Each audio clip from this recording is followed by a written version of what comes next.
न जाने हम हर रोज़ कितने अलग अलग इंसानों से मिलते हैं और कितने रास्तों से गुज़रते हैं, मगर उन्हीं रास्तों पे क्या कभी हमने गौर किया कि बहुत सारे अलग तरह के बेज़ुबान जानवर जो कि हम एक मदद की नज़रों से देख रहे होते हैं, शायद उनसे हमारी नज़रें कभी टकरा भी जाती हैं, मगर हम तो ठहरे इंसान जो कि ना जाने किस दौड़ में भाग रहे हैं और इसी वजह से हम उनसे नज़रें चुरा के निकल जाते हैं। मगर उन्हीं रास्तों पे एक शख्स ऐसा भी मिला जो उन जानवरों को सिर्फ देखता ही नहीं बल्कि उन्हें समझता भी है।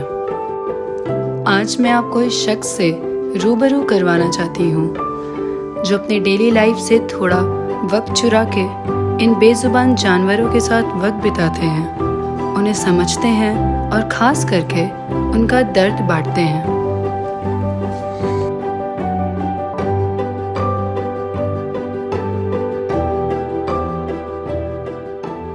हमारे डेयरी में इतना अच्छा काम हो रहा है तो हम यही चाहेंगे कि जैसे हम जुड़े हैं और तन से, वैसे आप लोग भी जुड़ें और हमारे संस्था को आगे बढ़ाएं।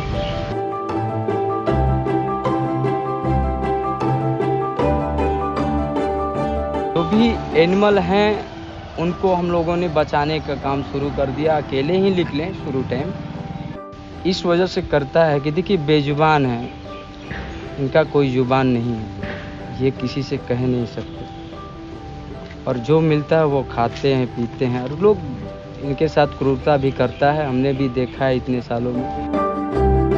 जितने भी जंतु आते हैं हम लोग रेस्क्यू करते हैं, करके लाते हैं, तो उसमें बहुत सारा ऐसा डिफ़ॉल्ट रहता है कि जो हम लोग से भी नहीं हो पाया, जो आकाश भी कर देते हैं हम लोग के लिए, उन लोग के लिए, जानवरों के लिए प्रति इतना प्यार वो करते हैं। हम लोग को भी प्यार है, लेकिन उनका कुछ अलग ही प्रकार का प्यार है कि वो छोड़ते नहीं हैं।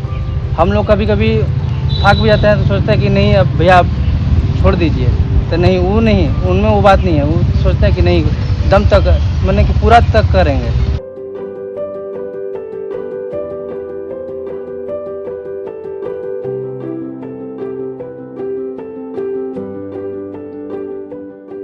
कुछ लोग तो बोलते हैं कि इनको सरकार की तरफ से पेमेंट मिलता है और कुछ लोग तो बोलते हैं पागल है। असल में मेरे नज़रिए में जो मान के चलिए ठीक है हम पागल ही हैं, लेकिन अगला का समझिए कि जो दर्द है दुख है उसको दूर कर रहे हैं। इन लोग के लिए हम अच्छे हैं, लोगों से हम लोग मुझे मतलब नहीं है क्या बोल रहे हैं क्या नहीं। ऐसे तो घर वाले ही बोलते हैं कि पागल हो गया है, लेकिन वो माइंड नहीं करते हैं। इन लोगों का सेवा करते ही रहते हैं और करेंगे अभी आगे।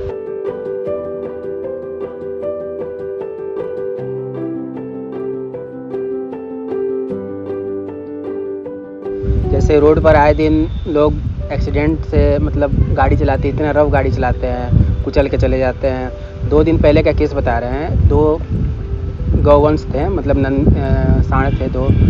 एक गाड़ी वाले ने इतनी बुरी तरह मारा, एक का तो देहांत हो गया था और दूसरे का रीढ़ की हड्डी मतलब चूर चूर हो गई थी। तो उसको तो दूसरे का तो हम लोगों ने रेस्क्यू करके लाया और पहले वाले को अंतिम संस्कार कर दिया बड़ी अच्छे से। और भी हमारे क्षेत्र के पूरे बिहार के जितने भी एनिमल हैं उनको हम उनके तक पहुंच पाएँ और उनको रेस्क्यू कर सकें और उनका सफल इलाज कर सकें, क्योंकि ऐसे बहुत जानवर हम लोग देखे हैं कि कहीं पे पड़े हुए हैं और कोई उनका कुछ करने वाला नहीं है। टफ केस तो बहुत सारे आए हैं, लेकिन उनमें से एक जर्मन शेफर्ड का केस था। तो उसको क्या हुआ था, 3 किलो का ट्यूमर लटका हुआ था पेट के नीचे, और एक तो ऐसे ही नॉर्मल इन लोगों का बॉडी थोड़ा वेटेड होता ही है और ऊपर से वो 3 किलो का उस पर मतलब सोच लीजिए कितना परेशानी होता ही होगा इन लोगों को। तो हम लोगों ने डिसाइड किया उसे काट के हटवाने का। तो हम लोग इसे ले गए पटना ले जाने के 4 व्हीलर से ले गए इसको, और इसमें तो कम से कम 10,000 रुपये खर्चा हुआ।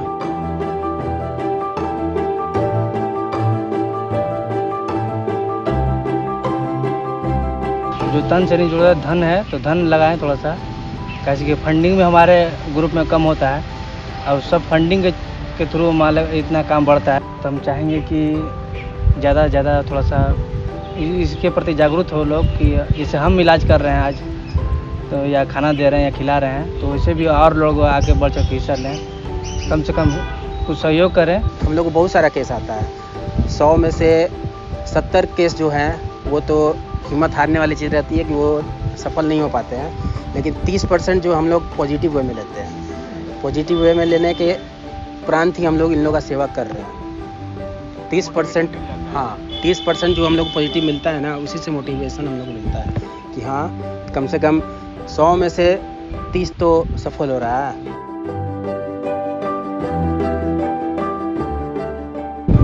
एक बच्चे का एक आंख से अंदर था और दूसरे आंख को किसी ने या तो गाड़ी से मारा हो या डंडे से मारा हो या पत्थर से मारा हो, उसका एक आंख बाहर आ गया था। वो भी है देख रेख में, हम लोग को इलाज चल रहा है, खाना पीना कुछ नहीं खा रहा है, उसको सिरिंज से दूध पिलाया जा रहा है। अब ऊपर वाले के हाथ में है।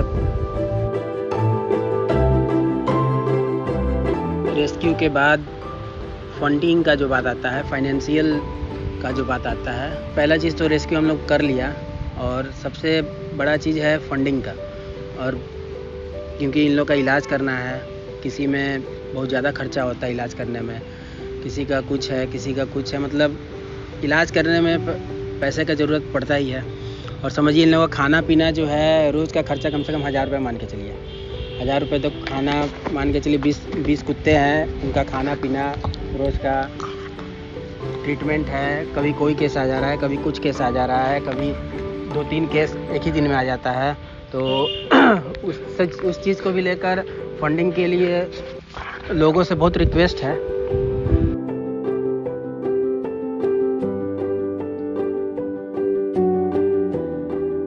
मैनेज तो करने का कहना तो नहीं चाहिए, लेकिन अपने पैकेट से समझिए मेरा 50% में पैकेट से खर्चा करना पड़ता है फंडिंग ना आने के कारण। फंडिंग अगर आए, लोगों का सपोर्ट है, लेकिन लोगों का और भी सपोर्ट चाहिए। क्योंकि जब हम लोग रेस्क्यू करने जाते हैं, कभी छोटा केस आता है, कभी किसी का पैर जख्म हो गया, उसमें तो कुछ नहीं, ये पैसे का ज़रूरत पड़ता है और मेडिसिन का। लेकिन अगर बड़ा केस आ गया, जैसे एक अंधा है जिसका आँख बाहर निकला है, उसको सर्जरी करना है, उसको जिसका पैर ट्यूमर है उसको भी सर्जरी करना है, कटवाना है, ये सब में फाइनेंशियली बहुत ज़्यादा पैसे का खर्च होता है। और बिना लोगों के सपोर्ट का और फंडिंग का ये कार्य हो नहीं पाएगा। हम लोग बहुत केस ला भी नहीं पाते हैं फंडिंग के चलते। फंडिंग की वजह से ही हम लोग कभी कभी केस नहीं ला पाते हैं कि बहुत ज़्यादा खर्चा होगा। और बस यही है, लोगों से यही अपील है, सरकार से भी अपील है कि कुछ ना कुछ सपोर्ट हमेशा करते रहें। और हमारे लिए नहीं करना है, इन लोगों के लिए करना है, इन बेजुबानों के लिए करना है, जो बोल नहीं सकते हैं कि हाँ मुझे दर्द है, मुझे ये तकलीफ़ है, वो तकलीफ़ है।